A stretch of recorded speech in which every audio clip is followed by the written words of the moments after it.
Hi అండి, అందరికి నమస్తే.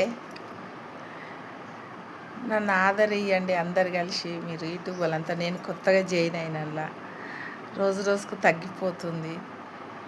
చేతగానోళ్ళకు మీరు సాయం చేయాలి. వీడియో మొత్తం చూడండి, లైక్ కొట్టండి, కామెంట్ పెట్టండి, సబ్స్క్రైబ్ చేసుకోండి. ఈ అమ్మ ఛానల్ సబ్స్క్రైబ్ చేసుకోవాలి కదా, మీరు చూడాలి కదా మొత్తం. ఈ కాళ్ళ నొప్పులు, షుగర్ ఉన్న వాళ్ళకు ఇంకా ఎంకరేజ్ చేయాలి మీరు. ఏదో కొంచెం ఏమన్నా అదైనామంటే ఏదో మాకు కొంచెం అదే ఉంటుంది. నేనేం షోక్తో చేస్తలేను, ఏదో కొంచెం నాకు ఏదన్నా దారి దొరుకుతుందేమో అన్న దాంతో చేస్తున్నా నేను. అది మీరందరూ నాకు సహకరిస్తారని కోరుకుంటున్నాను. లైక్ కొట్టండి, షేర్ చేయండి, సబ్స్క్రైబ్ చేసుకోండి. ఈ అమ్మని మరి ఎక్కడి దాకా తీసుకెళ్తారో అది మీ దయ, మీ చేతుల్లో ఉంది. ఏం చేయలేదు.